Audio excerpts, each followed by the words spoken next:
الحمدللہ رب العالمین والصلاة والسلام علی سید الانبیاء والمرسلین وخاتم النبیین اما بعد فاعوذ باللہ من الشیطان الرجیم بسم اللہ الرحمن الرحیم۔ میرے محترم ناظرین، آج کے ہمارے ٹاپک کا جو بیان ہے وہ استنجا کے حوالے سے بیت الخلاء میں جانے کے کچھ آداب اور کچھ معاملات، اور وہاں استنجا کے معاملات اور استنجا کیسے کرنا چاہیے، اور اس حوالے سے آج ہم کچھ مختصر آپ سے باتیں شیئر کریں گے۔ استنجا خانہ میں واش روم، جس کو ہم بولتے ہیں واش روم میں، جنات اور شیاطین رہتے ہیں، اور اگر جانے سے پہلے ہم بسم اللہ پڑھ لیں، بسم اللہ الرحمن الرحیم، تو اس کی برکت سے، بسم اللہ پڑھنے کی برکت سے، تو وہ جو جنات ہیں، جو واش روم وغیرہ میں جنات اور شیاطین رہتے ہیں، یہ ہمیں نہیں دیکھ سکتے۔ حدیث پاک میں ہے کہ جنات کی آنکھوں اور ہمارے ستر کے درمیان پردہ یہ ہے کہ جب ہم واش روم کو جانیں تو اس سے پہلے بسم اللہ پڑھ لیں۔ تو یعنی جیسے کوئی دیوار یا کوئی کپڑا وغیرہ ہمارے لوگوں کے سامنے نظر سے ظاہر ہے، پردہ جب سے میرا ہوں تو اندر جسم تو نظر نہیں آ رہا، یہ قسم کا پردہ ہے۔ تو اگر ہم واش روم میں جاتے ہیں تو کپڑے اتارتے ہیں، تو وہاں اگر ہم اس سے پہلے بسم اللہ پڑھ لیں گے تو جنات اور شیاطین ہمیں نہیں دیکھ سکیں گے۔ اور استنجا خانہ میں جانے سے پہلے بسم اللہ بھی پڑھ لیں، بلکہ بہتر ہے کہ استنجا خانہ یعنی واش روم میں جانے سے پہلے کی دعا بھی پڑھ لیں، اس کو یاد بھی کر لیں۔ وہ دعا کیا ہے کہ بسم اللہ اللہم انی اعوذ بک من الخبث والخبائث، یعنی میں اللہ کے نام سے اللہ کے نام سے شروع، یا اللہ میں گندی اور ناپاک چیزوں سے تیری پناہ مانگتا ہوں۔ اب استنجا خانہ کے چند ایک آداب کے کس انداز سے کیسے جانا چاہیے واش روم وغیرہ، اور اس انداز سے سب سے پہلے اب جب آپ نے دعا پڑھی، اب اس کے بعد سب سے پہلے الٹا پاؤں، لیفٹ فٹ جو ہمارا ہے، الٹا پاؤں جو ہے، اس کو اس واش روم میں رکھ کر داخل ہوں۔ پہلے الٹے پاؤں کے ساتھ ہم واش روم میں جائیں، اور جب بھی آپ واش روم میں استنجا کے لیے جائیں، استنجا کرنے کے لیے، تو سر کو ڈھانپ کر جانا چاہیے۔ ننگے سر واش روم نہیں جانا چاہیے۔ سر پہ کوئی نہ کوئی کپڑا، کوئی ٹوپی، کوئی رومال، کچھ نہ کچھ ہونا چاہیے۔ اور کھانا کھانے کے وقت بھی کتابوں میں لکھا ہے کہ ننگے سر کھانا نہیں کھانا چاہیے۔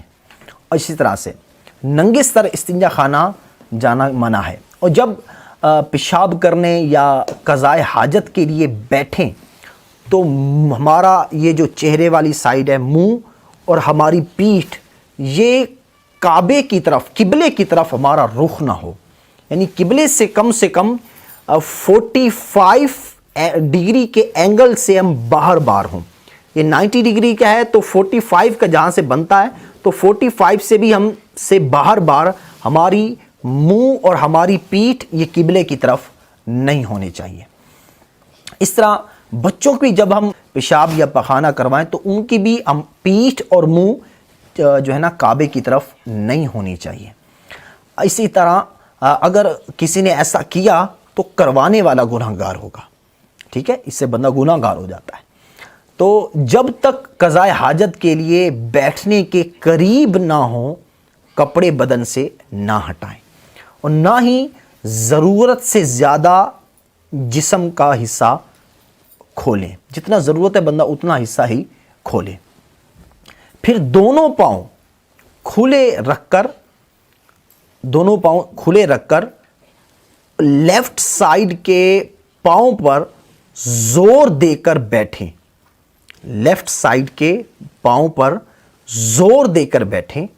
کہ کیا اس کی وجہ کیا؟ اس لیے کہ بڑی آنت جو ہوتی ہے، جس میں یہ جسم کے ہمارے جو سارے جو فضلہ اور یہ پخانہ وغیرہ نکالتا ہے، یہ بڑی آنت میں ہوتا ہے، اور لیفٹ سائیڈ کے پاؤں پر بائیں پاؤں پر ہم اپنا زور دیں گے تو کیونکہ یہ دائیں طرف ہوتی ہے تو اس کا منہ کھل جاتا ہے، تو پھر اچھی انداز سے بندہ فارغ ہو سکتا ہے، پخانہ وغیرہ اچھی انداز سے فارغ ہو جائے گا، اور پیٹ بھی اچھی طرح سے صاف ہوگا، اور اس سے پیٹ کی بیماریاں بھی دور ہوتی ہیں۔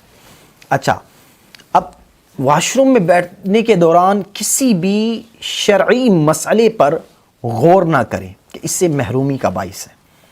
اس وقت اگر چھینک آئے، سلام یا اذان کا جواب زبان سے نہ دے۔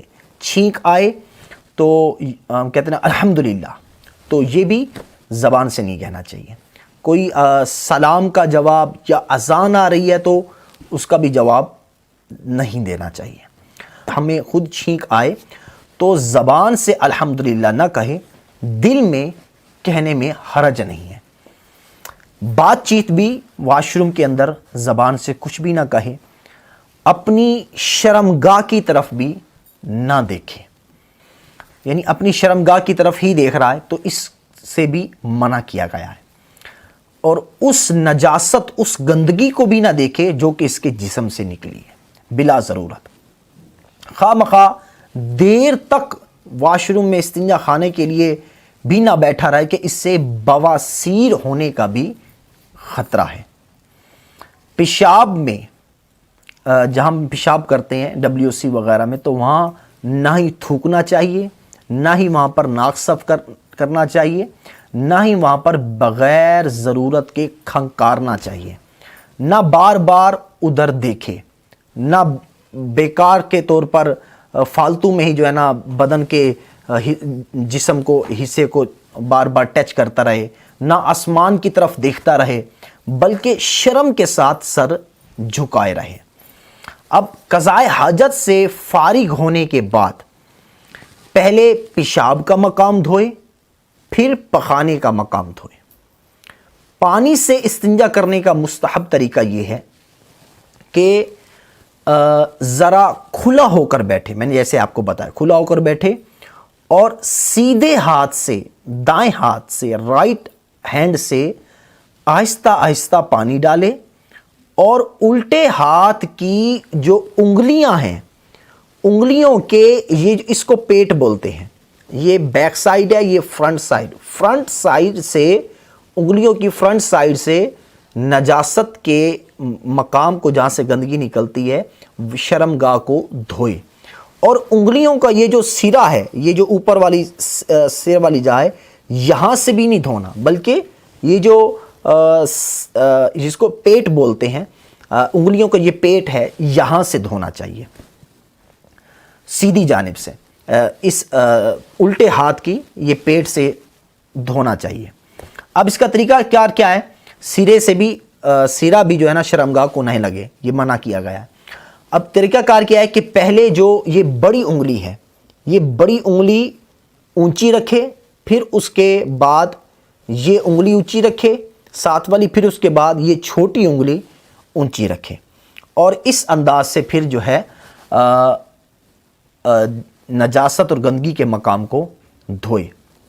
لوٹا اونچا رکھے کہ چھینٹے وغیرہ جو ہیں وہ جسم اور کپڑوں پر بھی نہ پڑیں، اس سے بچنا چاہیے۔ اور سیدھے ہاتھ سے استنجا یہ مکروہ ہے، ٹھیک ہے، سیدھے ہاتھ سے استنجا بھی نہیں کرنا، اور اچھی طرح سے نجاست کے مقام کو دھوئے، یعنی اس طرح کہ چکنائی وغیرہ کو کوئی بھی اثر باقی نہ رہے، اچھی طرح سے صاف ہو جائے۔ اب طہارت یعنی استنجا وغیرہ پاک صافی ہونے کے بعد اب صابن وغیرہ سے بھی ہاتھ دھو لینا بہتر ہے۔ اب جب استنجا خانہ سے نکلے، اب جب فارغ ہو گیا تو استنجا خانہ سے جب نکلے تو پہلے، اب جاتے وقت کیا طریقہ تھا کہ لیفٹ پاؤں جو ہم نے اندر رکھا تھا، اب نکلتے وقت رائٹ فٹ جو ہے، رائٹ سائیڈ، رائٹ پاؤں جو ہے، سیدھا پاؤں، یہ استنجا خانہ سے باہر نکالیں گے، اور باہر نکلنے کے بعد اول آخر ایک بار درود شریف کے ساتھ یہ دعا بھی پڑھے، الحمدللہ الذی اذھب عنی الاذی وعافانی، یعنی اللہ پاک کا شکر ہے کہ جس نے مجھے تکلیف دینے والی چیزوں کو مجھ سے دور کیا اور مجھے عافیت یعنی راحت اور سکون بخشا۔ بہتر یہ ہے کہ دعا ساتھ میں یہ دعا بھی ملائے، اس طرح دو حدیثوں پر عمل ہو جائے گا، غفرانک، یعنی میں اللہ پاک سے بخشش کا سوال کرتا ہوں، ساتھ میں یہ لفظ بھی کہہ لیں تو 2 حدیثوں پر عمل بھی ہو جائے گا اور اس کا ثواب بھی ملے گا. تو یہ ایک طریقہ ہے. اب ایک اور بات اس میں احتیاطاً آپ کو بتا دوں، اگر خدا نخواستہ آپ کے گھر کا استنجا خانے کا جو رخ ہے، واش روم WC کا جو رخ ہے، یا تو بیٹھتے وقت ہماری پیٹھ قبلے کی طرف ہوتی ہے یا ہمارا چہرہ قبلے کی طرف ہوتا ہے، تو اس کو فوراً سے تبدیل کر لیں. یہ 90 ڈگری کا زاویہ ہے تو 45 ڈگری کے زاویے سے باہر ہم اپنے WC کو رکھیں. بہتر تو یہ کہ جیسے ہم سلام پھیرتے ہیں دائیں طرف یا بائیں طرف، تو اس انداز سے ہم اپنے WC کو گھروں میں بنایا کریں. اگر ایسا نہیں ہے تو اس کو فوراً سے پہلے اس کو ہم سیٹ کروا لیں، کیونکہ قبلے کی طرف پیٹھ یا منہ کر کے بغیر کپڑوں کے کھڑا ہونا یا استنجا کرنا یا واش روم جانا، اس سے بندہ گناہگار ہو جاتا ہے. آج کا ہمارا سلسلہ یہ آج کا استنجے کا بیان اور اس کا کچھ اچھے انداز سے میں نے آپ کو طریقہ، اسلامی طریقہ بتایا استنجا میں، واش روم میں جانے کا، وہاں کے آداب اور کس انداز سے کرنا چاہیے اور باہر نکلنے کا. تو یہ میں نے آپ کو بتایا. تو آئندہ نیکسٹ ٹاپک میں، نیکسٹ سلسلے میں، نیکسٹ ٹاپک کے ساتھ آپ سے دوبارہ ملاقات ہوگی. تو تب تک کے لیے اجازت دیجیے. السلام علیکم ورحمۃ اللہ وبرکاتہ.